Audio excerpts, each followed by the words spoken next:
Deep in the ruins of an ancient palace on the island of Crete, buried beneath layers of dust and time, an Italian archaeologist named Luigi Pernier made a discovery that would send shockwaves through the world of history.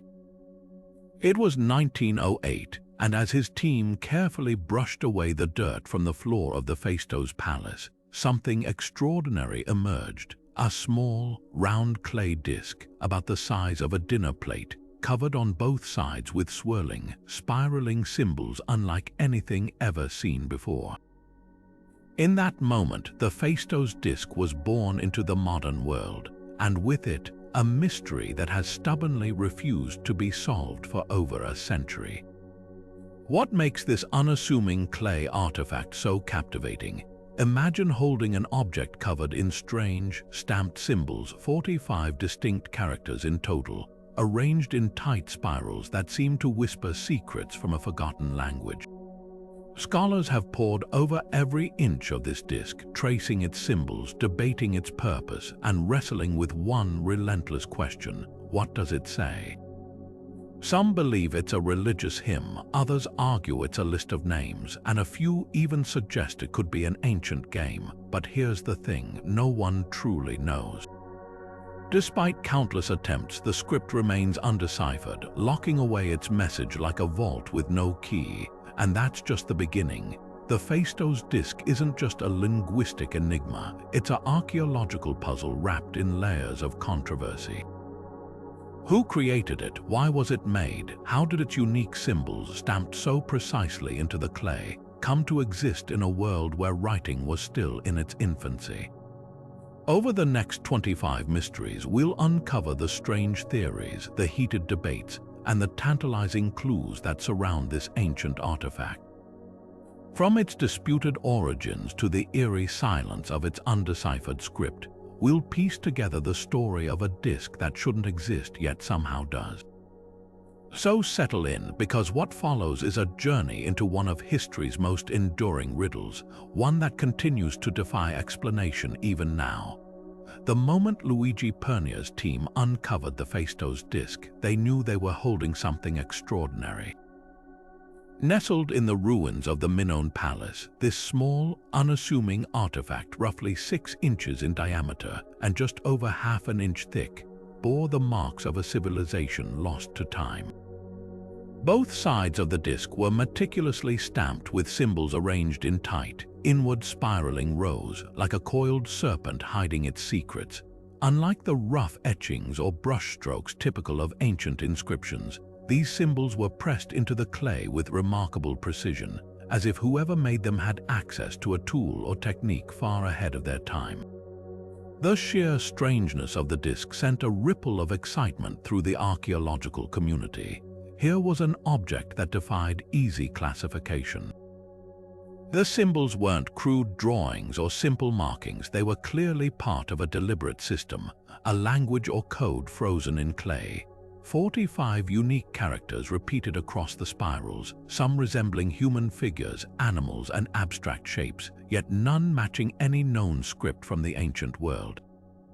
The disc was discovered alongside broken pottery and other artifacts from the same era, around 1700 years before the Common Era, but nothing else like it has ever been found before or since.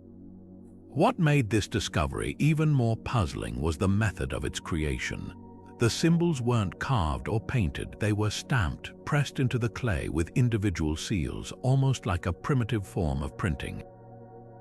This technique was unheard of for its time, predating the invention of movable type by millennia.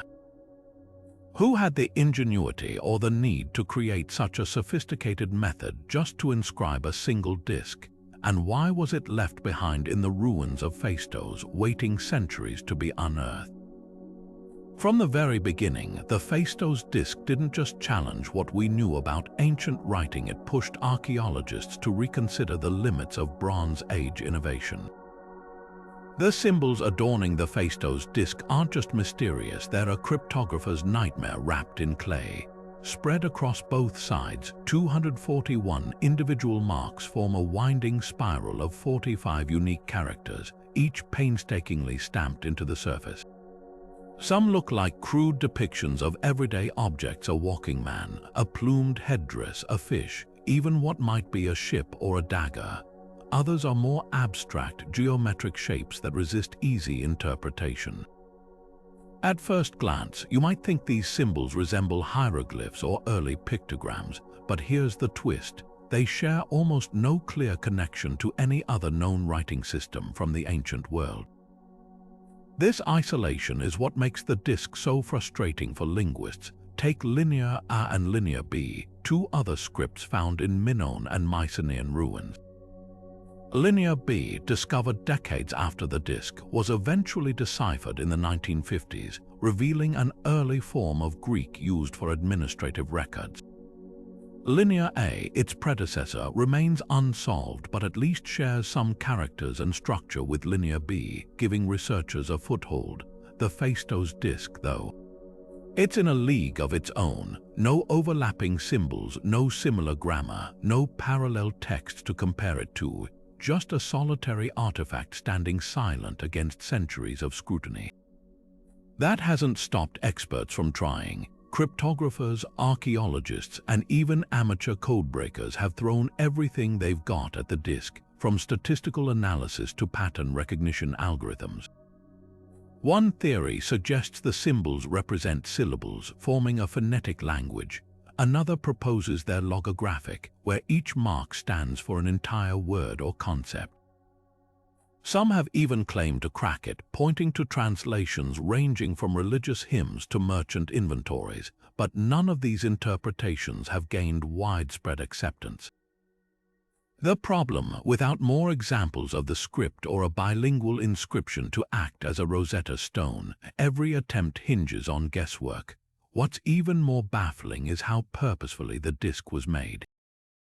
The symbols weren't carved freely, they were stamped with individual seals, implying a level of standardization and intent that's staggering for its time.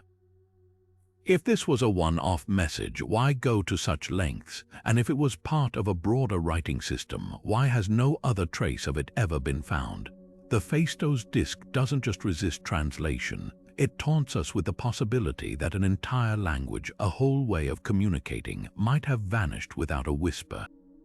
Every symbol is a locked door, and so far no one's found the key. The spiral arrangement of the Phaistos Disc isn't just visually striking, it's a deliberate design choice that sets it apart from every other ancient script we've uncovered. While most writing systems of the Bronze Age, from Egyptian hieroglyphs to Mesopotamian cuneiform, follow straight lines or orderly columns, the disc's text coils inward like a labyrinth, tightening toward the center with almost hypnotic precision. This isn't just an artistic flourish, it's a structural puzzle that has fueled endless debates. Why would anyone go to the trouble of stamping symbols in such an intricate, unconventional pattern? One compelling theory suggests the spiral served a ritual or ceremonial purpose.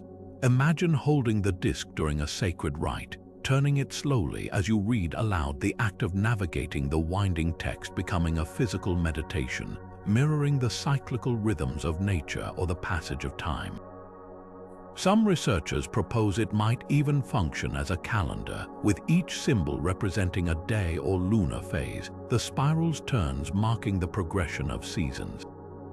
The Minoans were master astronomers after all, and their culture revered celestial cycles.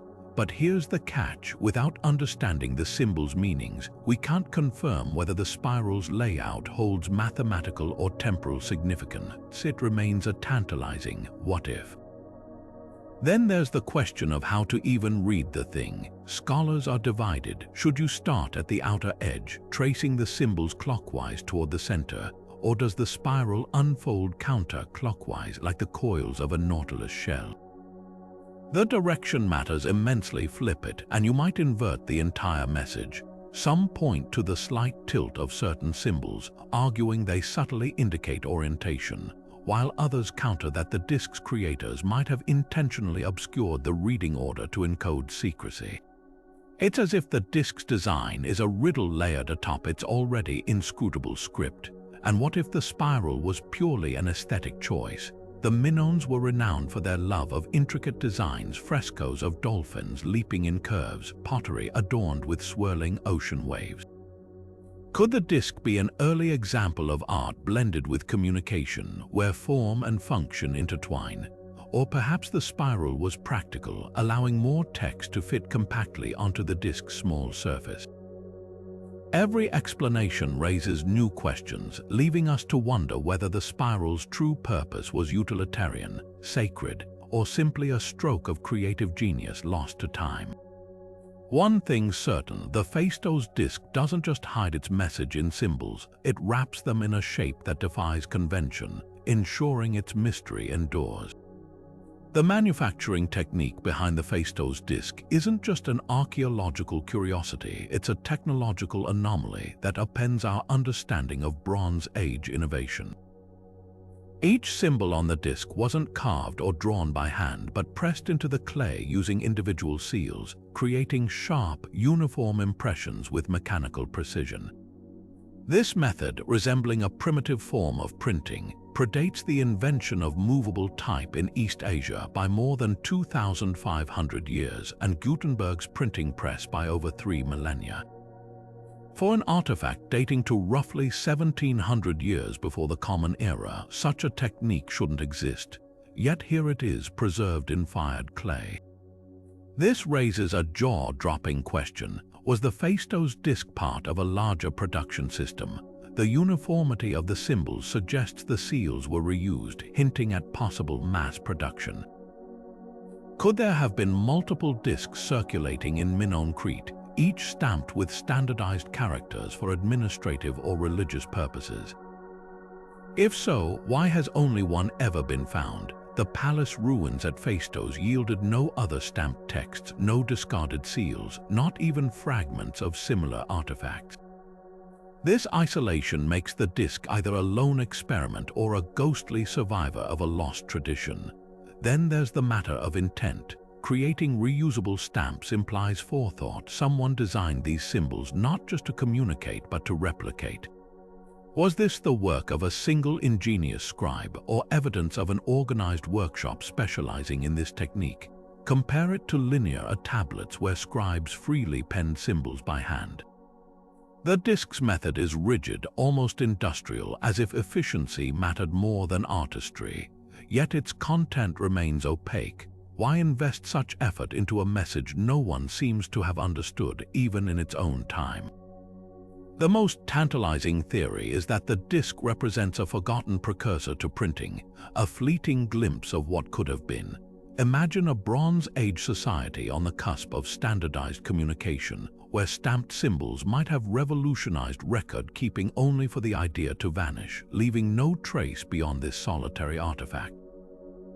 Or perhaps the stamps were ritual objects, their impressions meant to convey permanence, like a royal decree or sacred invocation frozen in clay. Without more examples, we're left staring at a crossroads of history, wondering if the Phaistos Disc was a dead end or the echo of a revolution that never came to be. What's undeniable is how radically this technique separates the disc from its contemporaries. While other civilizations scratched symbols into wet clay or painted them onto walls, the Minoans, or someone among them, were thinking differently. The stamps required planning, craftsmanship, and a vision for repetition that feels eerily modern. Whether it was meant for mass production or ceremonial uniqueness, the Phaistos Disc doesn't just whisper secrets, it shouts about a sophistication we're only beginning to comprehend. The Phaistos Disc stands alone in the archaeological record, a solitary enigma with no siblings, no cousins, not even a distant relative to shed light on its origins. No other artifact like it has ever been found, despite over a century of excavations across Crete and the wider Mediterranean. This isolation is more than unusual, it's downright suspicious. In a civilization that left behind thousands of linear tablets, intricate frescoes, and countless pottery fragments, how could something as meticulously crafted as the disc leave no trace beyond this single object? One possibility is that similar discs existed but were deliberately destroyed. The Minoan palaces weren't just administrative centers, they were stages for power, where rival factions might have sought to erase certain records or symbols. Imagine a regime change where the new rulers ordered every stamped disc smashed to obliterate a rival's propaganda or religious decrees. The Phaistos Disc could be the lone survivor, hidden beneath rubble until Pernier's team stumbled upon it. Fires, wars, and natural disasters ravaged these sites repeatedly. What if others simply didn't make it, or perhaps the disc wasn't meant to be replicated at all? Some scholars argue it might have been a royal or ritual object, one of a kind by design. Think of it like a king's seal or a sacred relic, its uniqueness part of its power. The Minoans were master craftsmen, capable of creating singular marvels like the bull-leaping frescoes or the snake goddess figurines. If the disc held ceremonial significance, a prayer, a curse, a treaty, maybe copying it was forbidden. Then there's the tantalizing chance that its counterparts are still out there, waiting to be found. The palace at Phaistos was just one node in a vast trade network. Could other discs lie buried in undiscovered Minoan villas or sunken ships off the coast of Anatolia? A single discovery could rewrite everything we know about this script. Until then, the disc's solitude feeds wilder theories that it wasn't even Minoan at all, but a foreign oddity brought by traders, or worse, an elaborate hoax. Yet the chemistry of its clay screams authenticity. Scientific analysis confirms it's local to Crete, and the symbols show no signs of modern tampering. So we're left with a paradox, an artifact too sophisticated to be a fluke, but too isolated to decode. Whether by accident or intention, the Phaistos Disc remains a whisper from the past with no echo, and that silence only deepens the mystery. If the Phaistos Disc symbols resist translation, its purpose is an even fiercer battleground of theories. One camp insists it's a sacred text, a hymn or prayer pressed into clay for eternity. The spiral's hypnotic form lends weight to this. Ancient rituals often used circular patterns to represent cycles of life or celestial events. The disc stamps might encode invocations to deities, their symbols acting as visual mnemonics for oral recitation. But skeptics pounce. Why would a religious artifact be so isolated? Minoan shrines overflow with votive offerings, yet no other stamped hymns exist. Others argue it's bureaucratic, a tax record or treaty. 17th century BC Crete thrived on trade, and linear B tablets later revealed meticulous palace inventories. Could the disc be an early attempt at standardized documentation? The stamp's uniformity supports this, yet the content's brevity baffles. Legal texts typically repeat formulas, but the disc's symbols flow without obvious patterns. Unless it's a royal seal affirming a single decree, it's an inefficient ledger. Then there's the game theory. The spiral structure mirrors ancient game boards like the Egyptian Mehen, its symbols acting as spaces for a ritualistic chase or divination tool. Imagine players moving tokens along the coils, interpreting symbols as fateful clues. But games usually show where chipped edges, smooth paths, while the disc's surface remains eerily pristine. Perhaps the boldest claim is that it's poetry. The tight spiral could mirror a lyrical structure, each symbol a syllable in a rhythmic epic. One researcher proposed the symbols encode meter like Bronze Age haiku. Yet without knowing Minoan phonetics, this floats in speculation. Each theory unravels under scrutiny. The disc's silence invites projection. We see what we want in its symbols. Until new evidence emerges, its purpose remains as layered as the clay that preserves it. The symbols of the Phaistos Disc don't just resist translation, they seem to whisper in a language that history itself has forgotten. Linguists have spent decades trying to place these mysterious marks within the larger puzzle of ancient scripts, but the disc's message remains stubbornly adrift, disconnected from any known linguistic family. Some scholars argue the symbols might be a lost dialect of Minoan, the language behind Linear A, which also defies full decipherment. others propose a Proto-Greek origin, suggesting the disc script could be a bridge between older Aegean writing systems and the Greek that would later dominate the region. But here's the wrench in that theory. Proto-Greek speakers weren't thought to have reached Crete until centuries after the disc's creation, leaving us with a tantalizing chronological mismatch. Then there's the Cretan hieroglyphic connection, a script found on seal stones and tablets across Minoan sites, bearing symbols that vaguely echo some of the disc's characters. These hieroglyphs are equally undeciphered, but their geometric shapes, lozenges, crosses, branching lines hint at a shared visual language with the Phaistos Disc. Could the disc represent a refined, stamped version of this older system, or was it an entirely separate experiment in writing developed for a specific purpose? The hieroglyphs were primarily used for administrative seals, while the disc's spiral layout suggests something more ceremonial or narrative. The most radical theory posits that the disc's language isn't Indo-European at all. Before Greek or Hittite influences spread across the Aegean, Crete may have hosted languages with roots stretching back to the Neolithic languages as alien to us as Etruscan or Basque. Imagine a linguistic isolate, a lone survivor of a family with no living descendants. If the disc encodes such a tongue, its isolation wouldn't just be physical, it'd be genetic, a linguistic dead end with no Rosetta Stone to unlock it. What's striking is how the disc symbols avoid the fluid, brushstroke-like quality of linear or the pictorial richness of Egyptian hieroglyphs. Their blocky, standardized forms suggest abstraction, as if the creators were distilling meaning into a system meant for repetition rather than artistry. Were they numerals, musical notation, a coded inventory of sacred objects? Without more examples, we're left with a maddening truth. The Phaistos Disc might not just hold a message, it could be the last echo of a language that vanished without leaving another trace. And until another artifact surfaces to give it context, this disc will keep its secrets coiled tight, like a serpent biting its own tail. Among the swirling symbols of the Phaistos Disc, certain figures stand out, stylized heads crowned with plumes, figures that might be holding staffs or offerings, shapes evoking altars or sacred animals.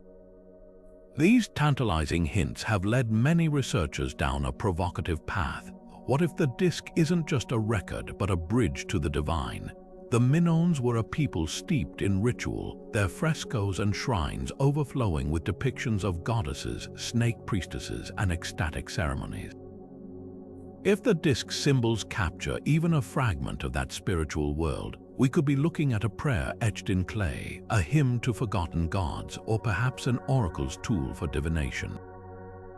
Take the tiara symbol, a shape resembling a headdress adorned with 3 prongs. It appears multiple times on the disc, often paired with other enigmatic marks. Could this represent a deity like the famed snake goddess figurines found in Minoan temples, or is it a priestly emblem signaling sections of a sacred text? Compare it to artifacts like the Archaeology axe, another Cretan relic covered in symbolic inscriptions believed to have ritual significance.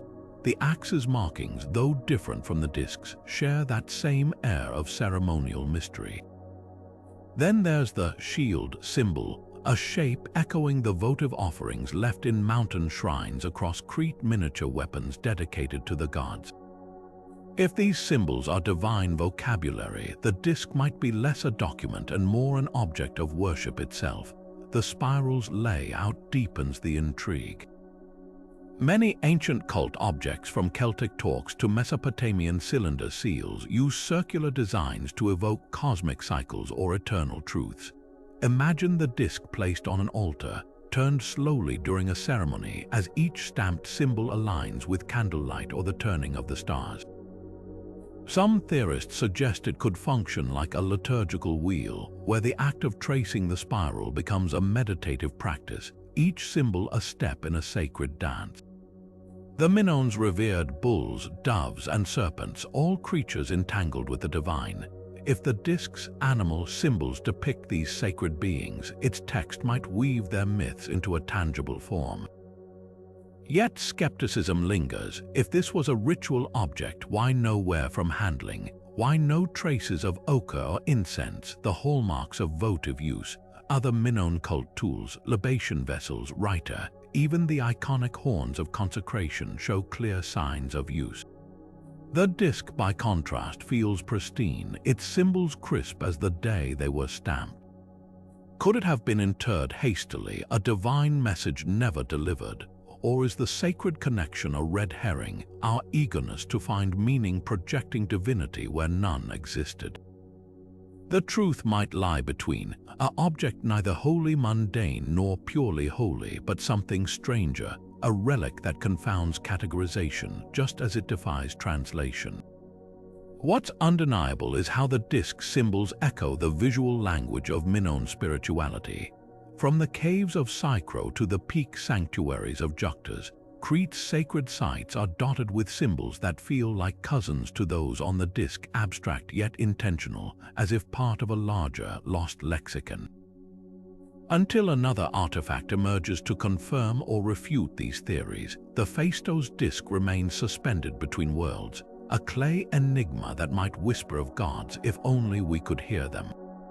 One of the most captivating theories about the Phaistos Disc suggests it might not just be a written message, it could be a map of the heavens. Picture this: 1700 years before the Common Era, Minoan priests or astronomers pressing symbols into clay to track the movements of stars, the phases of the moon, or even the sacred cycles of their calendar. The spiral's coils, winding inward like the path of celestial bodies, seem tailor-made for recording cyclical events. Some researchers have meticulously matched the disc's repeating symbols to known constellations or lunar months, proposing that what we're looking at isn't just an ancient text, it's an astronomical instrument frozen in time. Consider the star symbol, a simple cross shape that appears multiple times on the disc. Could this represent Sirius, the brightest star in the night sky, whose rising marked the flooding of the Nile for the Egyptians? Or perhaps the Pleiades, a cluster revered across the ancient world for signaling agricultural cycles? The Minoans were master navigators, their ships crisscrossing the Mediterranean, and their palaces aligned with solstice sunrises. If they could chart the seas, why not the stars? The disc symbols might encode celestial events critical to planting harvests or timing religious festivals, turning it into a Bronze Age farmer's almanac or a priest's ritual calendar. But here's where the theory stumbles. Without knowing the original order of the symbols, whether to read them clockwise or counterclockwise, outward or inward, any celestial alignment is speculative. Critics point out that the same symbols could just as easily represent crops, tools, or deities, depending on interpretation. And while the Minoans clearly had astronomical knowledge, their architecture proves that no other artifacts combine celestial tracking with stamped symbols. Compare it to the Nebra sky disk, a Bronze Age German artifact explicitly depicting the sun, moon, and stars with unambiguous imagery. The Phaistos Disc symbols, by contrast, remain stubbornly abstract. Then there's the question of practicality. Ancient calendars, from Babylonian clay tablets to Mesoamerican codices, tend to show clear numerical patterns or repeated sequences tied to timekeeping. The Phaistos Disc symbols, while repetitive, don't obviously group into cycles of 12 or 29 to match lunar months. Some proponents argue the spiral itself could represent a multi-year calendar, where each full turn marks a seasonal cycle, but without external evidence, this feels more like creative numerology than hard science. Yet the idea persists because it's so tantalizing. Imagine holding the disc up to the sky during a solstice, its symbols aligning with the positions of stars like a cryptographic star chart. The Minoans' sophisticated understanding of nature, their art teams with octopuses, dolphins, and lilies, suggests they observed the world with precision. Could the disc be their attempt to capture the rhythm of the cosmos in clay? Until we crack the code, it's a theory as vast and enigmatic as the night sky itself, a celestial dance frozen in symbols we can't yet hear. Even the most enigmatic artifacts aren't immune to conspiracy theories, and the Phaistos Disc is no exception. Over the years, a persistent fringe claim has bubbled up that the disc isn't an ancient relic at all, but an elaborate hoax.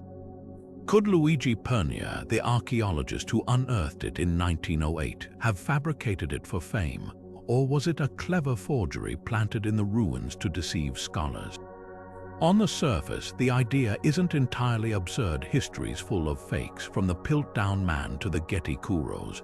But when you examine the evidence, the hoax theory crumbles faster than sun-baked clay. First, there's the chemistry. Modern spectrographic analysis of the disc's clay matches known Minoan pottery from Phaistos, right down to the mineral composition and firing temperature. The microscopic wear patterns, the subtle cracks and weathering align with millennia of natural aging, something nearly impossible to replicate artificially in the early 20th century. Even the disc's surface bears tiny, telltale traces of the palace's volcanic ash layers, a geological fingerprint linking it indisputably to its excavation site.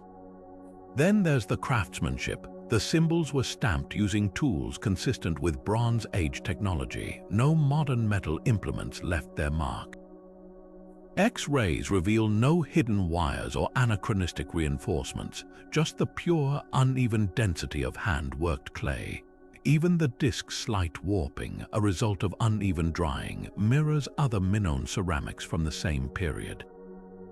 The precision of the stamps suggests an artisan intimately familiar with archaic techniques, not a 20th century forger mimicking what they thought ancient tools should look like.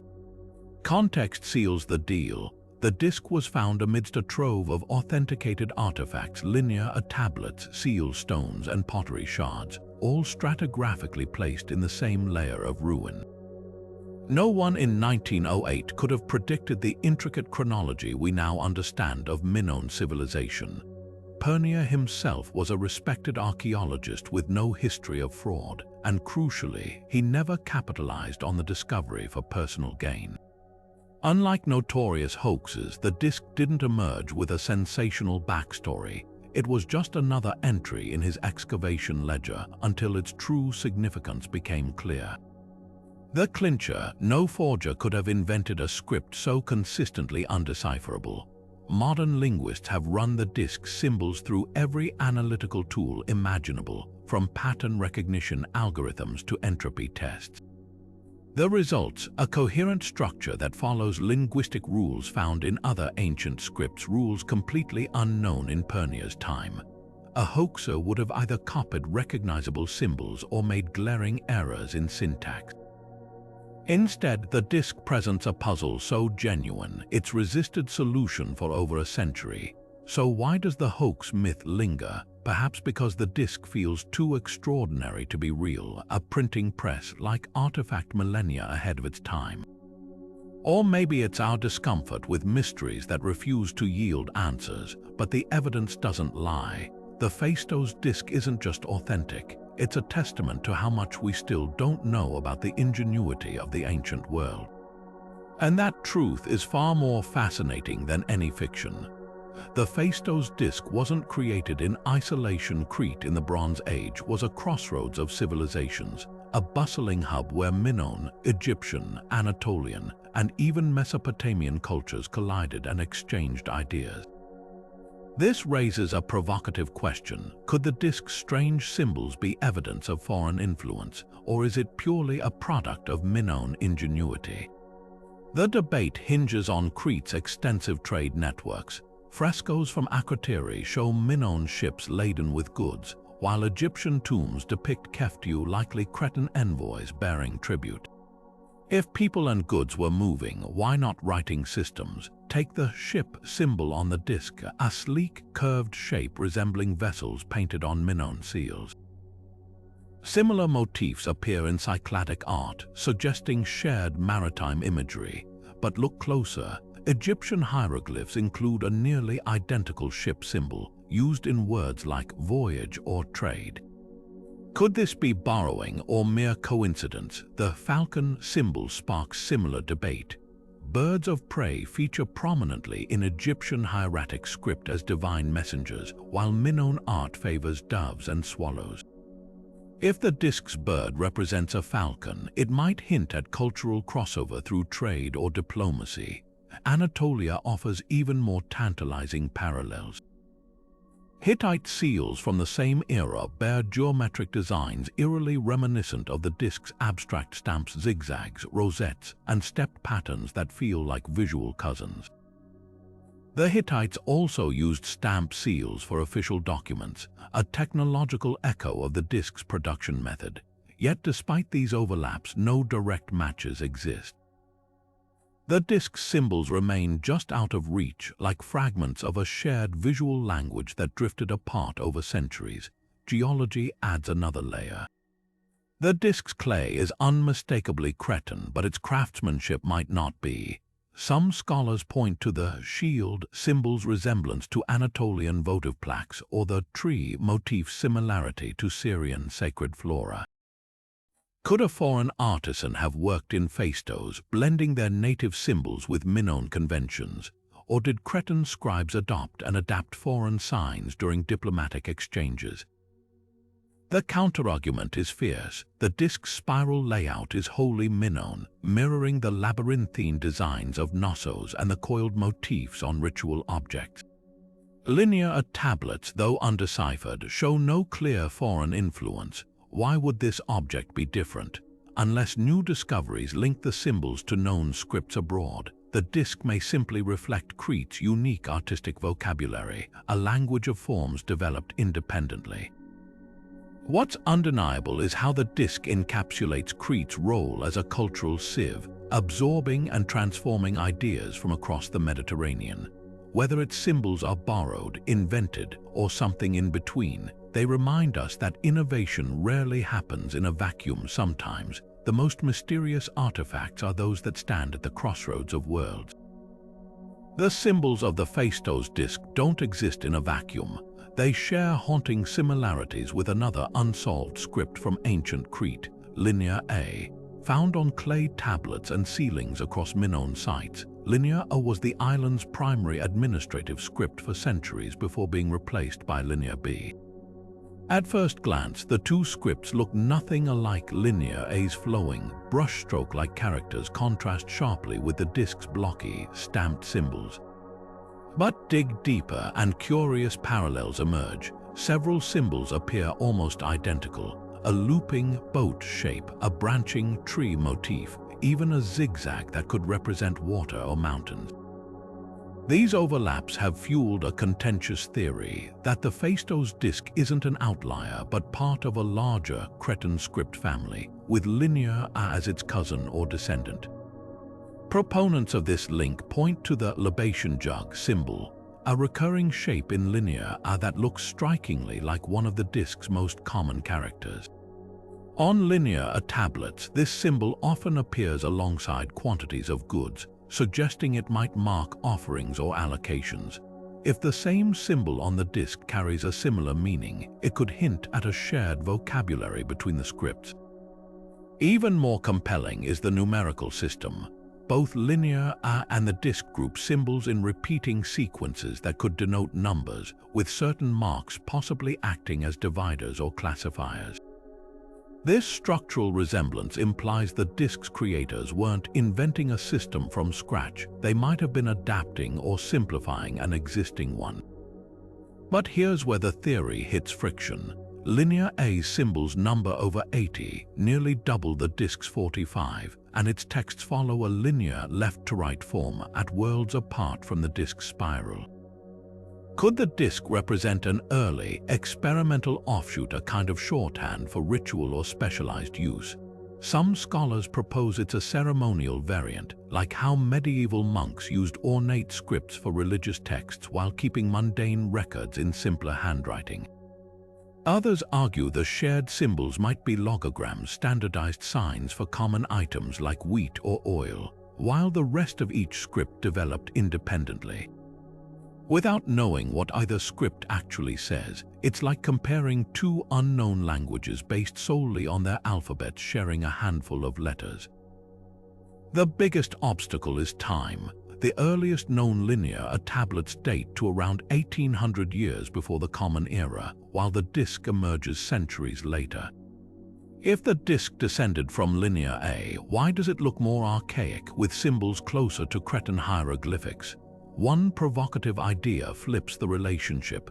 The disc might preserve an older, stamp-based writing system that influenced Linear A's development. Imagine a scenario where Minoan scribes began with stamped symbols for trade seals, then transitioned to quicker, brush-drawn characters for bureaucracy, leaving the disc as a relic of that earlier phase. Yet the absence of transitional artifacts leaves this theory trembling on shaky ground. If these scripts are branches of the same tree, where's the trunk? Why hasn't a single example surfaced showing linear and the disc symbols coexisting or evolving? The silence of the archaeological record is deafening. Until another hybrid artifact emerges, the connection remains tantalizing. What if a glimpse of a lost linguistic web that might have once woven across Bronze Age Crete, its threads now frayed beyond recognition? What's clear is that both scripts defy translation, their shared symbols whispering of a relationship we can sense but not yet prove. The condition of the Phaistos Disc when it was discovered tells a curious story. While remarkably preserved, it wasn't found intact. The edges show clear fractures, as if it had been deliberately snapped before being buried. This damage raises a chilling possibility. What if the disc wasn't simply lost or discarded, but intentionally destroyed? Across the ancient world, ritual breakage was a common practice. Votive objects, from clay tablets to ceremonial weapons, were often shattered as offerings to the gods or to kill their power before burial. The Minoans themselves left evidence of this: piles of broken figurines in sacred caves, deliberately cracked libation vessels at shrines. Could the disc have met a similar fate, its symbols rendered inert by a ritual act? Consider the timing. The disc dates to the twilight of the First Palace period, an era marked by earthquakes and social upheaval. Palaces like Phaistos were rebuilt multiple times after catastrophic collapses. In such unstable times, objects of power might have been seen as threats or relics of a discredited order. Imagine a scenario where a new ruling faction, seizing control after a disaster, orders the destruction of old religious texts, much like how later cultures would deface the monuments of their predecessors. The disc's stamped symbols, so unlike the freehand linear used in administration, might have marked it as a tool of the displaced elite. Breaking it could have been a symbolic act, severing ties to the old regime. There's another, darker interpretation. Some scholars point to the Minoan practice of decommissioning sacred objects to release their spiritual energy. The disc's spiral, often linked to cyclical rebirth, might have been ritually unwound through fracture, allowing its essence to return to the divine. Parallels exist in Anatolian and Near Eastern cults, where tablets inscribed with spells were broken to activate their magic. If the disc held a prayer or curse, shattering it could have been the final step in its use, a clay soul sent heavenward in pieces. Yet the counterargument is equally compelling. The disc's breaks show no consistent pattern. They're haphazard, more suggestive of accidental damage from collapsing rubble than ceremonial destruction. Other ritually broken Minoan objects display intentional, symmetrical fractures, neat splits down the middle or carefully removed sections. The disc's edges are jagged, as if crushed under weight. Could it have been stored on a high shelf in the palace, shattered during an earthquake, and simply left in the debris? The truth might lie in between, an object broken not by design but by chaos, its fragments preserved by chance rather than reverence. What lingers is the eerie duality of the disc's state, too damaged to be whole, too carefully buried to be trash.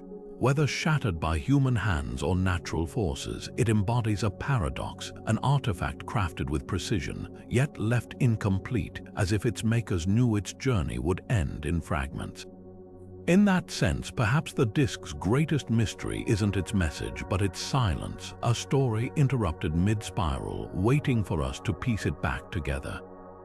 Among the swirling symbols of the Phaistos Disc, one pattern keeps emerging. Certain groups of characters repeat in consistent sequences, almost like numerical notation. This rhythmic repetition has led scholars down a fascinating rabbit hole. Could these clusters represent numbers, transforming the disc into an ancient ledger or calendrical device? Imagine holding a Bronze Age accounting record where symbols stand for quantities of grain, livestock, or even days in a ritual cycle. The idea isn't as far-fetched as it sounds. Linear B tablets, the later Mycenaean script deciphered in the 1950s, used similar groupings, combinations of symbols and strokes to tally goods like olive oil and textiles. If the disc predates Linear B by centuries, it might capture an earlier, cruder attempt at numerical recording. Take the most frequently repeated sequence, a plumed headdress symbol followed by a series of short slashes. In other contemporary scripts, vertical marks often denote units. Think Roman numerals, where I stands for 1. Could this group signify something like 5 headdresses or headdresses in the 5th month? The spacing between these clusters is deliberate, almost like modern commas separating thousands in a number.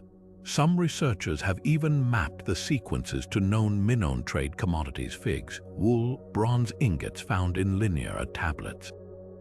The disc symbols might not spell words at all, but instead itemize palace inventories with a system lost to time. But here's where the theory gets thorny. Unlike Linear B's clear decimal system where specific symbols denote units, tens, and hundreds, the disc's groupings lack obvious progression. There's no equivalent to a hundreds placeholder, no positional logic to hint at higher quantities. Instead, the repetitions feel more like tallies than arithmetic. One compelling alternative suggests these could track lunar cycles, with each symbol marking a day or phase in a ritual calendar. The Minoans closely observed the moon. Their palace alignments often track its movements, and a 13-turn spiral could neatly correlate with lunar months in a year. Yet without external references, even this elegant solution remains speculative. The most daring hypothesis comes from computer analysis. When researchers fed the disc symbol sequences into pattern recognition algorithms, the results hinted at mathematical properties found in later Greek and Babylonian numerical notations. Certain clusters appeared at intervals that mirrored prime numbers or geometric series, sparking claims the disc encodes sacred geometry or astronomical ratios. But critics fire back. Humans don't naturally invent numerical systems this abstract without practical need. If the disc's makers were tracking something tangible, ships, sacrifices, harvests, why cloak it in such cryptic symbolism? Perhaps the answer lies between worlds. The recurring groups might blend numbers with identifiers, like a Bronze Age barcode where headdress means priest and the following marks count their offerings. Or consider the possibility of acrophonic notation, where symbols represent numbers based on their object's name, an idea borrowed from Egyptian hieroglyphs. If the disc's ship symbol stood for the Minoan word Nayu, its initial sound could equate to their term for 5, weaving sound and quantity into a single character. What's undeniable is the deliberateness behind these repetitions. Whether recording tributes, timing festivals, or encrypting sacred equations, the disc's creator clearly intended certain symbols to carry weight beyond language. The patterns are too precise to be decorative, too structured to be random. Yet until we crack the underlying logic, these numerical ghosts will keep dancing just beyond our grasp, a coded rhythm from a world where numbers and words might have been one and the same. What if the Phaistos Disc wasn't meant to be read at all but played? Among the wilder theories surrounding this ancient artifact, one of the most melodious suggests those spiraling symbols might represent musical notation. Picture this, a Minoan musician running their fingers along the disc's grooves, interpreting each stamped symbol as a note, rhythm, or even an instruction for some long-lost instrument. At first glance, the idea seems fanciful, but when you scrutinize the symbols, fascinating patterns emerge. Several characters resemble tools used in music, a shape like a lyre's frame, another echoing the curve of a flute, even marks that could signify hand positions or vocal techniques. Could this clay disc be humanity's oldest surviving sheet music? The concept gains traction when compared to other ancient musical systems. The Hurrian hymn from 1400 years before the Common Era, engraved on a clay tablet in Syria, proves Bronze Age cultures had formalized musical notation. Its cuneiform symbols specify tunings for a 9-stringed lyre, offering a direct parallel to how the Phaistos Disc stamps might encode melodies. Even older, bone flutes from 40,000 years ago show our ancestors had sophisticated musical traditions long before writing. If symbols could represent spoken language, why not sounds? The disc's repeating sequences, groups of 3 or 4 symbols clustered together, mirror the phrasing of early musical scales. Some researchers argue these groupings outline melodic motifs, with variations indicating pitch changes or rhythmic emphasis. Yet the theory hits a sour note when examined closely. Ancient musical notations, from Greek modes to Mesopotamian tablets, rely on clear directional flow, left to right, top to bottom, so players know where to begin and progress. The disc's spiral defies this logic. Should a musician start at the outer edge and wind inward, or vice versa, the direction dramatically alters the melody.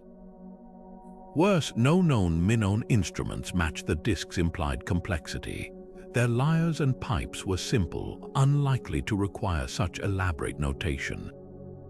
The most damning counterargument lies in the symbols themselves. While a few resemble musical objects, most shields, heads, arrows have no obvious sonic counterpart.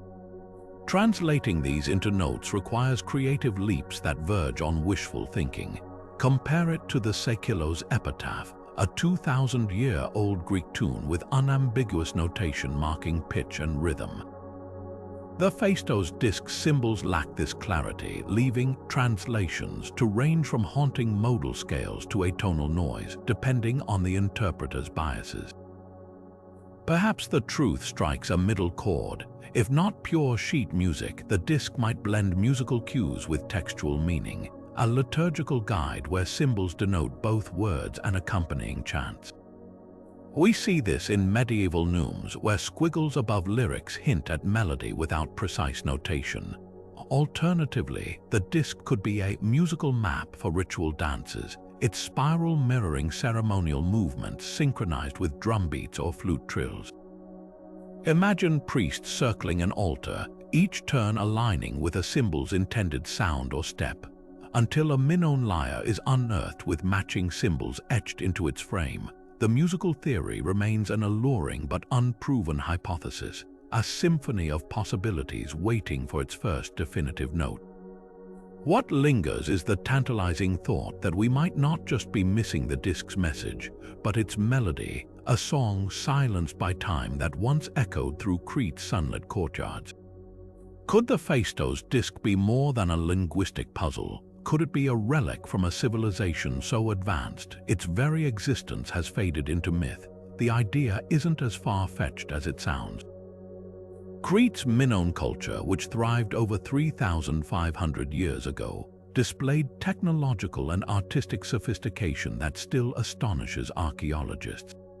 Their multi-story palaces boasted intricate plumbing systems, earthquake-resistant architecture, and vibrant frescoes that captured movement with a lifelike fluidity unmatched for centuries. Against this backdrop, the disc's stamped symbols, precise, standardized, and mechanically reproduced, feel less like an anomaly and more like a glimpse of a society operating on a level we've barely begun to understand. This technological leap has fueled speculation about connections to legendary lost civilizations, particularly Atlantis. Plato's account of a seafaring empire that sank beneath the waves was supposedly set 9,000 years before his time, but some scholars argue his description eerily mirrors Minoan Crete. The island's dominance collapsed around 1,600 years before the Common Era, likely due to the cataclysmic eruption of Thera, a volcanic event so devastating it may have inspired Atlantis' downfall.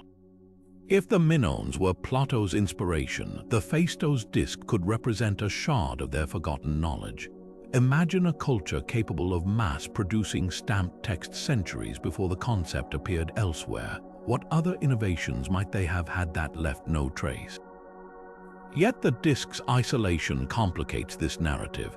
If it reflects widespread advanced technology, where are the other examples? Unlike Minoan pottery or frescoes, which appear across sites in varying forms, the disc stands alone, its manufacturing method vanishing without a successor. This paradox has led to alternate theories. Perhaps it wasn't Minoan at all, but the work of a visiting artisan from an even older, unidentified society. Bronze Age trade routes stretched from Britain to Mesopotamia, and Crete sat at their crossroads. Could a traveler from a distant culture have brought this stamping technique to Phaistos, only for it to die with them? The most tantalizing possibility is that the disc represents a technological dead end, a brilliant innovation that never caught on. History is littered with such examples, from Antikythera's geared mechanism to Damascus steel. The Minoans, for all their achievements, left no evidence of a written scientific tradition. Their knowledge may have been oral, practical, or tightly guarded by priestly elites. The disc might encode not just a message, but a way of thinking that evaporated when Thera's ash cloud blotted out the sun. What lingers is the unsettling question of how much we've lost. The Phaistos Disc doesn't just challenge our understanding of ancient writing. It hints at a world where innovation flickered brightly in scattered pockets, only to be swallowed by time. Whether it's a product of Minoan genius or a whisper from a shadowy precursor culture, it forces us to reconsider what advanced truly meant in an age before paper, printing, or persistent records. The real mystery may not be what the disc says, but what its very existence implies about the fragility of human progress. The 20th century brought a new weapon to the battle against the Phaistos Disc's unyielding symbols, mathematics. In the 1940s, a Brooklyn College classics professor named Alice Kober took a radically systematic approach. Instead of guessing at meanings, she analyzed the disc's symbols like a codebreaker, meticulously charting how often each character appeared and which symbols tended to cluster together. Her painstaking work revealed something startling. Certain symbols acted like bridges, appearing between recurring groups in ways that mirrored grammatical structures in known languages. Kober, who had previously helped crack Linear B, believed this pattern hinted at a syllabic script where characters stood for consonant-vowel pairs. Yet even she hit a wall. Without a bilingual text or more examples, statistical analysis alone couldn't assign sounds or meanings to the symbols. Her unfinished notes, scribbled on homemade index cards, became a testament to how close and how far logic could take us. The digital age promised fresh breakthroughs. In the 1980s, linguists fed the disc symbols into early computer programs designed to detect linguistic patterns.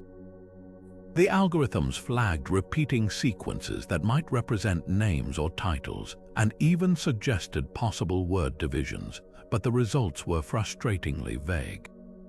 Without knowing the underlying language, whether it was Indo-European, Semitic, or something else entirely, the software could only generate probabilities, not translations. One team claimed to identify a possible reference to a Minoan deity, while another proposed numerical values for certain symbols, but neither theory gained traction. The fundamental problem remained. Computers excel at analyzing patterns, but they can't invent context where none exists. Recent advances in artificial intelligence have reignited hope and controversy. Machine learning models trained on thousands of ancient scripts can now compare the disc symbols to other undeciphered writing systems, searching for hidden connections. In 2019, a research team used neural networks to argue that the script likely encodes a syllabic language, with some symbols functioning as determinatives markers for categories like man or city. Yet critics point out the algorithm's conclusions rely heavily on assumptions about how languages should behave, assumptions based on scripts we've already decoded. The Phaistos Disc might defy these norms entirely. Even more audacious was a 2022 project that claimed to translate portions of the disc by cross-referencing symbols with reconstructed Proto-Greek vocabulary. The resulting translation, a mix of agricultural terms and poetic fragments, was met with skepticism. Without external verification, it's impossible to prove whether the algorithm uncovered truth or generated linguistic pareidolia, seeing patterns in randomness. Why do even the most advanced techniques fail? The answer lies in the disc's stubborn uniqueness. Most successful decipherments, from the Rosetta Stone to Linear B, relied on bilingual text or a clear lineage to known scripts. The Phaistos Disc offers neither.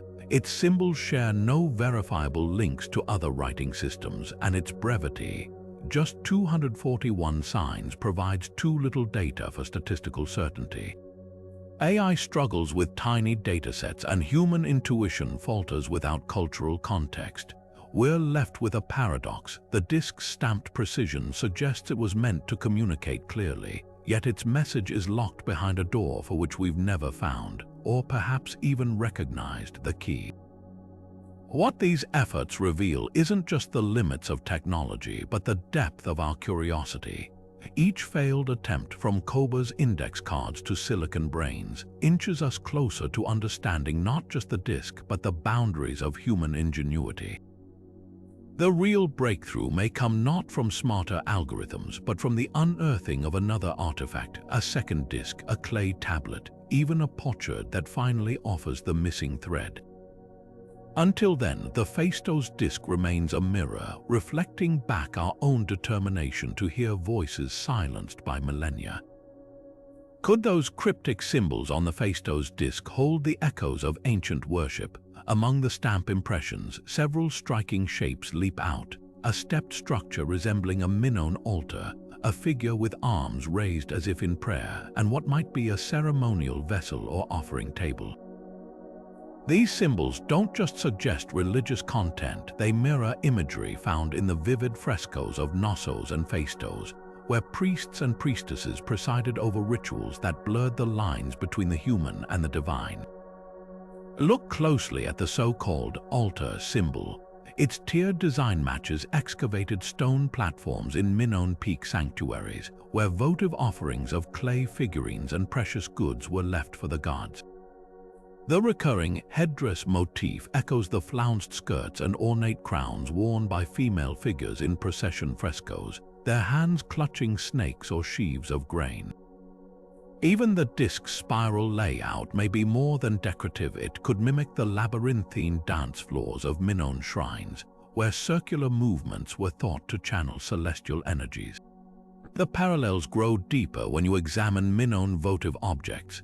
Clay tablets from peak sanctuaries bear seal impressions not unlike the disc stamps, some showing bulls, double axes, or vegetation, all sacred symbols later echoed in the disc's repertoire. A famous sarcophagus from Agia Triada depicts a bloodless sacrifice scene.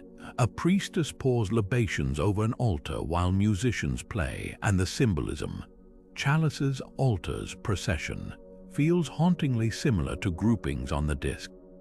If these frescoes and artifacts formed a visual liturgy, might the disc encode similar rituals in stamped form?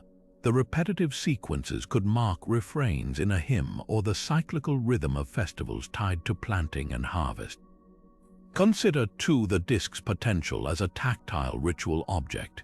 Unlike linear, a tablet's flat, utilitarian records, the disc's rounded edges and spiral draw the fingers inward, inviting physical interaction.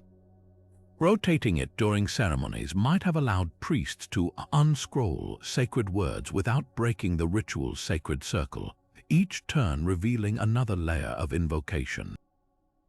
The very act of stamping symbols, pressing divine signs into clay, could mirror the Minoan practice of sealing offerings to mark them as consecrated.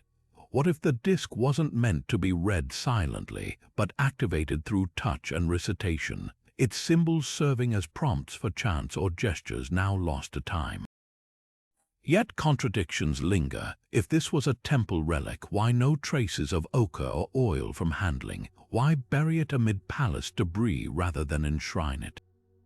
Perhaps it was a master template used to stamp temporary ritual texts onto perishable materials like leather or wood.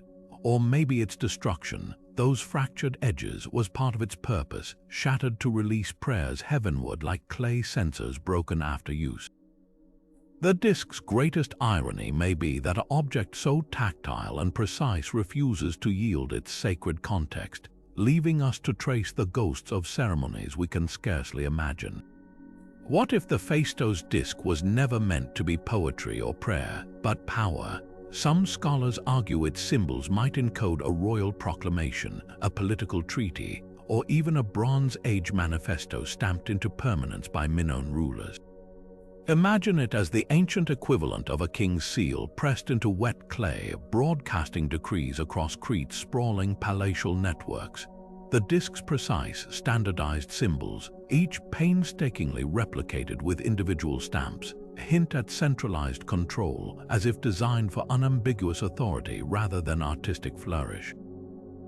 In a civilization where palaces like Knossos and Phaistos functioned as administrative hubs, could this disc have been a tool of governance, its repeating sequences hammering home laws or alliances in a language of symbols understood across the island?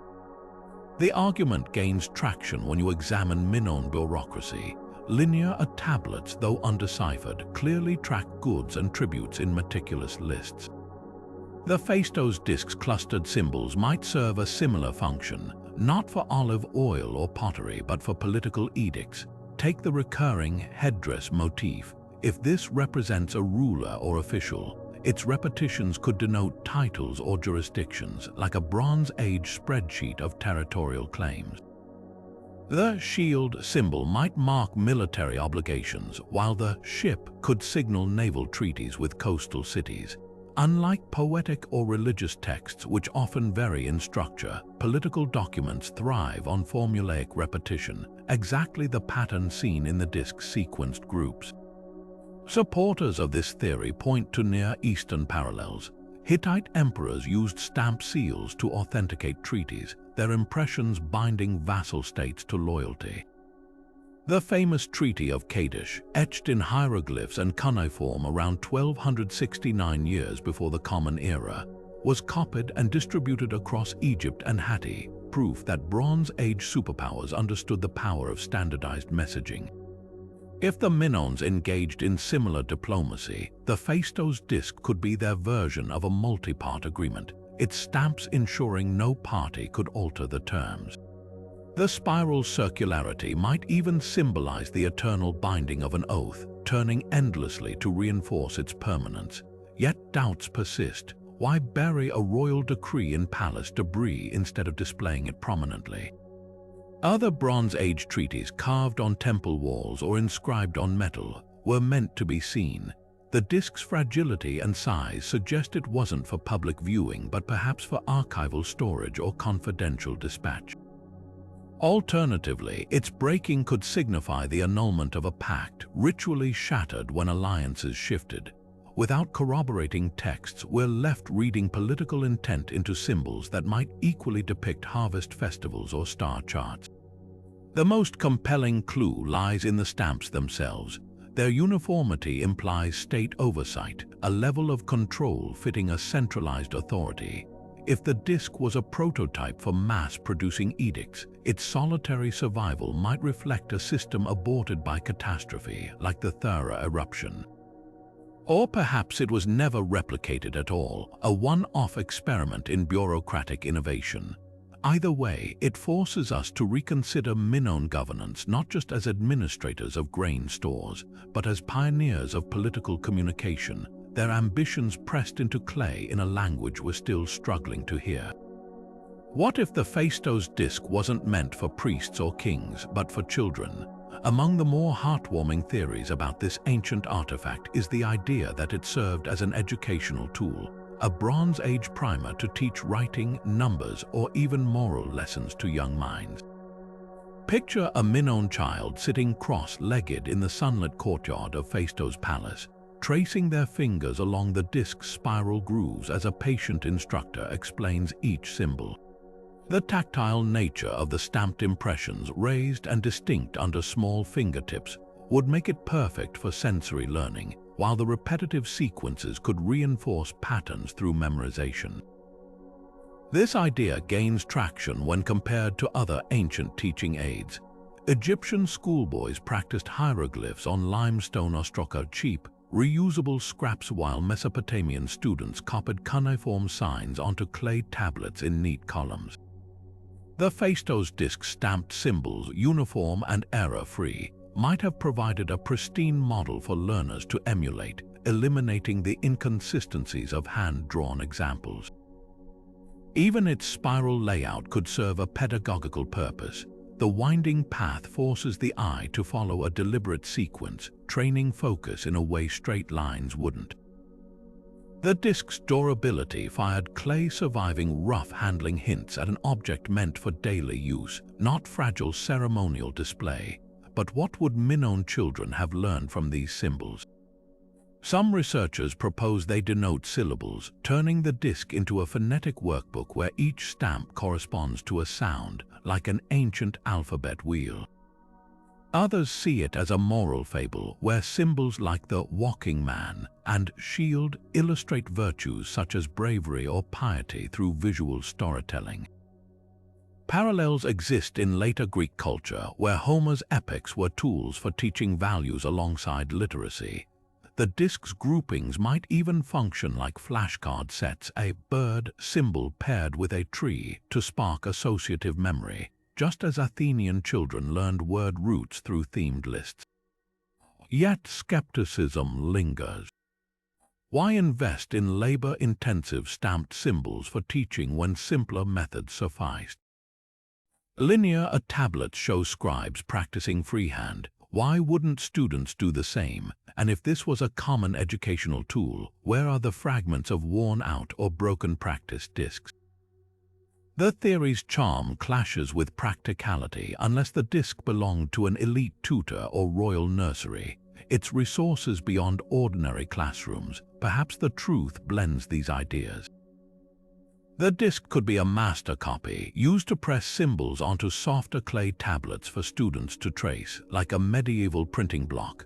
Or maybe it taught not literacy, but ritual, training young acolytes in the symbolic language of temple rites.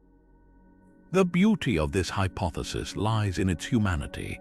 After millennia of grand theories about gods and kings, the disc might whisper instead of a child's first lesson, their fingers brushing the same symbols we still strain to understand. Deep in the clay of the Phaistos Disc, there's a tantalizing possibility. What if its creators never intended for their message to be understood in their own time, but deliberately crafted it for future generations? This idea transforms the disc from a mere artifact into something far grander. A time capsule, a bridge across millennia meant to speak to us as much as to its contemporaries. The concept of communicating with posterity wasn't alien to the ancient world. Egyptian pyramid texts explicitly addressed the gods and the unborn, while Mesopotamian cylinder seals bore inscriptions declaring their purpose for those who come after.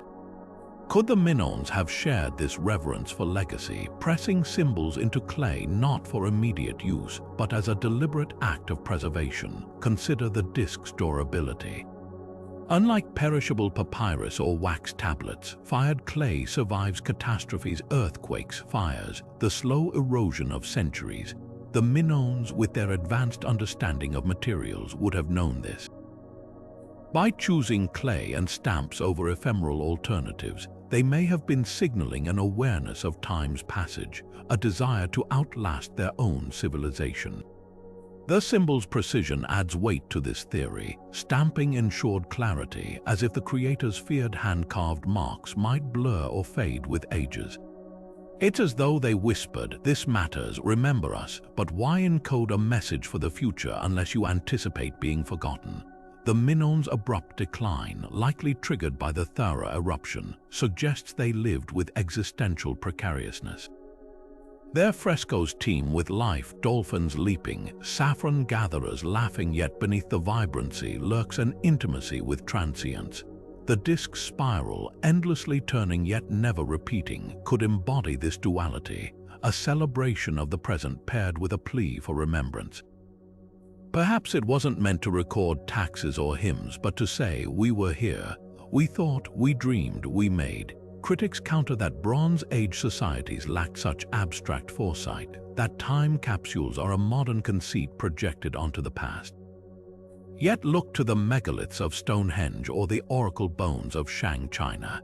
Ancient people invested enormous resources to send messages into the unknown. The disc's uniqueness might not reflect obscurity but intentional rarity, a single master copy meant to endure when others perished. Its burial in palace ruins could even hint at ritual interment, a ceremonial planting of knowledge meant to sprout in some distant age. The most haunting question isn't whether the Minoans imagined us, but whether we're the future they hoped would listen. After 35 centuries, their symbols remain mute, not because they failed, but because we've yet to learn their language. The disc's true purpose may hinge on this very tension, a message cast into time's river, still waiting for the moment its ripples reach shore. Could the Phaistos Disc be proof of extraterrestrial contact? This wild theory has captured imaginations for decades, suggesting the disc's undeciphered symbols aren't human at all, but a message from ancient astronauts or interstellar visitors. Proponents of this idea point to the disc's technological sophistication, its stamped symbols predating printing by millennia, as evidence that Bronze Age humans couldn't have conceived such innovation alone. They highlight symbols resembling celestial objects or strange, helmeted figures as potential alien iconography, arguing that no earthly script matches its peculiar characters. It's a seductive narrative, a clay artifact as humanity's first attempt to record an otherworldly encounter, buried and forgotten until modern eyes could grasp its true significance. Archaeologists, however, roll their eyes at these claims, and for good reason. Every aspect of the disc's creation screams human ingenuity, not extraterrestrial intervention. The clay itself is demonstrably Cretan, chemically matched to local sources. The symbols, while unique, echo motifs found in Minoan art, birds, plants, and tools, all grounded in their material culture. Even the stamping technique aligns with known Bronze Age practices. Seals were commonly used for administrative purposes across the ancient Near East. The disc's isolation isn't proof of alien origin, but a reminder of how fragmentary our understanding of the past remains. For every artifact we've found, countless others have crumbled to dust, leaving gaps ripe for fantastical speculation. The alien theory also stumbles on a logical snag. Why would advanced beings communicate via stamped clay? If interstellar travelers possessed technology to reach Earth, surely they'd choose a medium more durable, or at least more sophisticated than a fragile disc susceptible to shattering. Compare it to modern efforts like the Voyager golden records, etched with scientific precision to withstand millennia in space. The Phaistos Disc, by contrast, feels quintessentially human, its imperfections and idiosyncrasies reflecting trial and error rather than celestial knowledge. Even the spiral layout, often cited as cosmic, mirrors labyrinth designs ubiquitous in Minoan architecture and ritual objects. Where pseudo-archaeology sees mystery, scholars see cultural context. The strange symbols some attribute to aliens often parallel Minoan iconography. The so-called spacecraft resembles ceremonial boats from Crete frescoes, while the helmeted figure mirrors images of warriors or priests.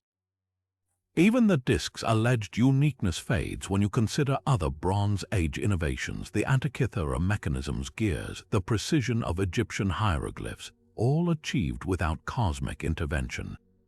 The real wonder isn't that extraterrestrials might have guided human hands, but that our ancestors, with nothing but clay, fire, and imagination, created objects that still baffle us today. This dichotomy reveals more about us than the disc. The alien narrative thrives because it offers a tidy solution to discomfort with historical ambiguity, an ancient X-Files episode where the truth is out there waiting to be uncovered. Yet the disc's true magic lies in its humanness, a product of curiosity, experimentation, and perhaps even playfulness from a civilization with no blueprint to follow. Its stubborn silence isn't a password to the stars, but an invitation to marvel at the boundless creativity of those who walked this planet long before us. Rather than reaching for the cosmos, perhaps we need only look closer to the earth beneath our feet and the hands that shaped it 3,000 years ago. The Phaistos Disc script doesn't just defy translation, it defies context. No other culture in the ancient Mediterranean, from Egypt to Anatolia, ever adopted or adapted its symbols. This isolation is staggering when you consider how readily other writing systems spread. Cuneiform jumped from Mesopotamia to the Hittites, hieroglyphs influenced Proto-Semitic script, and the Greek alphabet evolved from Phoenician letters. Yet the disc's 45 characters appear nowhere else, as if this script sprang up in a vacuum and vanished without a trace. So why didn't neighboring civilizations, always hungry for useful innovations, ever replicate this seemingly efficient stamped writing system? One possibility is that it was never meant to spread. The disc could represent a cryptographic system, a secret code used exclusively by Minoan elites for sensitive communications. Think of it like the Caesar cipher used by Roman generals, where letters are shifted to conceal messages from prying eyes. The stamped symbols might mask a simpler underlying language, perhaps linear A, by substituting characters in a predetermined pattern. If only a handful of scribes knew the cipher, the script's abrupt disappearance after the thorough eruption would make tragic sense. Alternatively, the disc might capture a failed experiment in writing reform. Imagine a Minoan scholar, frustrated with the complexity of linear A's brushstrokes, developing stamps to standardize record-keeping. The palace at Phaistos adopts it briefly, but scribes accustomed to free-hand writing resist the change. Trade partners find it impractical without shared literacy. Within a generation, the innovation fades except for this lone prototype preserved by chance. The most haunting explanation is that the script wasn't isolated by choice, but by catastrophe. The symbols could belong to a minority culture wiped out by disaster or conquest, their language so thoroughly erased that even neighboring civilizations forgot it existed. We see glimpses of this elsewhere. The Etruscan language, for instance, survived in ritual texts long after Rome absorbed its speakers. If the disc's creators were a marginalized group within Minoan society, their script might have died with them, leaving no descendants to carry it forward. What lingers is the unsettling realization that entire systems of thought can vanish. The disc isn't just a puzzle, it's a cautionary tale about how fragile knowledge truly is, how even the most ingenious innovations can evaporate when the hands that held them are gone. Its stubborn isolation forces us to wonder how many other scripts, ideas, or ways of seeing the world have disappeared without leaving even a clay disc behind. The Phaistos Disc may be an ancient mystery, but its influence pulses through modern pop culture like a hidden cipher waiting to be cracked. From novels to video games, this enigmatic artifact has become a symbol of the unsolvable, a blank slate onto which writers, artists, and conspiracy theorists project their wildest imaginings. Take the world of fiction. Dan Brown's The Lost Symbol teased the disc's cryptic potential alongside other real-world enigmas, while James Rowland's The Eye of God wove it into a globe-trotting thriller as a key to apocalyptic prophecies. Even Umberto Eco, the master of labyrinthine narratives, referenced its spiraling symbols in Foucault's Pendulum as the ultimate unreadable text, a metaphor for humanity's endless quest for meaning in chaos. Gamers encounter the disc in unexpected places too. The hit puzzle game The Witness features a Phaistos-like symbol as one of its most devious environmental puzzles, challenging players to decode patterns just as real-life linguists have struggled for over a century. Meanwhile, the Assassin's Creed franchise, known for weaving historical artifacts into its sci-fi mythology, hinted at the disc's inclusion in early drafts as a precursor to advanced ancient technology. These appearances aren't just Easter eggs, they reinforce the disc's cultural role as a stand-in for the unknown, a MacGuffin that represents all the secrets history refuses to surrender. Then there's the conspiracy circuit, where the disc shines as a favorite talking point. Ancient astronaut theorists liken its stamped symbols to ancient printing press technology, arguing it's evidence of lost Bronze Age ingenuity, or worse, extraterrestrial intervention. YouTube documentaries with titles like The Phaistos Disc, Humanity's First Computer, rack up millions of views, while Reddit threads dissect possible connections to Atlantis or the Ark of the Covenant. What makes the disc catnip for these theories isn't just its undeciphered text, but its singularity. Unlike the pyramids or Stonehenge, which exist in multiples, the disc's lone survivor status makes it feel like a deliberate breadcrumb left by some advanced precursor civilization. Even mainstream media can't resist its allure. The disc starred in a Doctor Who audio drama as an alien artifact, while a Star Trek novel posited it as a Vulcan relic stranded on Earth. These fictional takes, though playful, speak to a deeper truth. The disc embodies the thrill of the unsolved. In an age where information is instantaneous, it's exhilarating to confront a puzzle that defies Google, AI, and human intellect alike. Museums capitalize on this mystique when the Heraclean Archaeological Museum displays the disc. It's often lit like a holy relic, surrounded by crowds who may not know linear from Latin but feel the pull of its unanswered questions. What's fascinating is how pop culture interpretations often circle back to academia's own debates. A video game might frame the disc as a map to a hidden temple, mirroring scholarly theories about celestial navigation. A novel's plot about a secret society guarding the disc's truth isn't so far from real-life claims that archaeologists have suppressed its translations. This feedback loop between speculation and scholarship keeps the disc relevant, ensuring each generation discovers it anew. Whether as a plot device or a pixelated challenge, the Phaistos Disc endures not just as an artifact but as an idea, proof that some mysteries are too compelling to stay buried in the past. The future of deciphering the Phaistos Disc might not lie in dusty library archives or decades-old linguistic theories, but in the glowing screens of supercomputers and the precision of high-tech scanners. Modern technology is offering new hope where traditional methods have stalled, with tools like 3D laser scanning revealing microscopic details invisible to the naked eye. These scans can detect variations in stamp depth, tool marks, and even the subtlest fingerprints left by the artisan who pressed symbols into clay over 3,000 years ago. Such data could reveal patterns, perhaps the order in which symbols were stamped, or hidden wear suggesting frequent handling in specific sections. Imagine uncovering a hotspot where one cluster of symbols shows more erosion, hinting at a frequently referenced passage like a divine name or royal title. Artificial intelligence is also stepping onto the battlefield. Machine learning algorithms trained on thousands of ancient scripts can analyze the disc symbols for statistical anomalies or hidden structures. In 2021, a team at the University of London fed the disc sequences into a neural network modeled after human pattern recognition.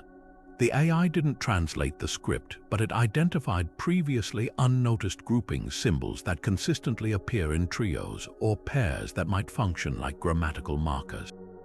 Another project at MIT applied entropy analysis, a technique borrowed from cryptography, and found the disk's symbol distribution aligns more closely with syllabic scripts like Linear B than with logographic systems like Egyptian hieroglyphs. These digital breakthroughs can't yet read the disk, but they're sketching the faint outlines of its linguistic skeleton, the most tantalizing possibility. Crowdsourcing the mystery, online platforms now allow millions of amateur and professional linguists to collaborate in real time, testing hypotheses against the disk's symbols like a global think tank. Projects like the Phaistos Disc Collaborative invite users to propose symbol meanings, vote on likely interpretations, and cross-reference findings with other undeciphered scripts. It's a radical departure from the lone scholar laboring in isolation, a digital age Rosetta Stone effort where the collective brainpower of the internet might stumble onto what generations of experts have missed. Yet for all this innovation, the disk guards its secrets fiercely. Technology can reveal how it was made, but not why. Algorithms can map symbol frequency, but not the cultural context that gave them meaning. The brutal truth is this: without more examples of the script or a bilingual inscription, even the most advanced tools hit a wall. The disk's language may be locked in a feedback loop of guesswork, where every translation reflects the translator's biases more than the Minoan's intent. So where does that leave us? Not in defeat, but in a kind of thrilling suspense. The disk is no longer just a relic, it's a testing ground for the limits of human ingenuity. Every failed attempt, every high-tech gambit brings us closer to understanding not just the script, but the boundaries of what we can recover from the past. Whether the key lies in a lab, an algorithm, or an undiscovered artifact buried beneath Cretan soil, one thing's certain: the Phaistos Disc isn't done surprising us. It's a reminder that some mysteries refuse to stay solved, and that's what makes them worth chasing. From its stamped symbols to its solitary existence, the Phaistos Disc taunts us with 25 layers of mystery. We've traced its spirals, dissected its symbols, and debated its purpose, yet it remains as silent as the day Luigi Pernier brushed the dirt from its surface over a century ago. Was it a hymn to forgotten gods, a king's decree, or an ancient child's lesson? Could its spiral map the stars or encode a melody lost to time? The theories are as numerous as the disk's symbols, each as compelling and as unproven as the last. What lingers isn't just the frustration of an unsolved puzzle, but the thrill of the chase. This small clay circle reminds us how much we still don't know about the brilliant, baffling minds of the ancient world. It's a time capsule without a key, a whisper from a civilization that mastered the sea, painted vibrant frescoes, and then vanished, leaving behind fragments we're left to stitch together. The disk's greatest gift isn't answers, it's wonder. So what do you think after this journey through the disk's riddles? Do you lean toward the sacred or the practical? A calendar, a treaty, or something stranger still? Drop your wildest theories in the comments. Maybe the next big clue is hiding in plain sight, waiting for a fresh pair of eyes to spot it. And if you're hungry for more historical enigmas, hit subscribe. From lost cities to cryptic manuscripts, there's always another mystery just beneath the surface, ready to pull us deeper into the past's uncharted shadows. The Phaistos Disc isn't done with us yet, and neither are the secrets still buried out there, waiting for their turn in the light.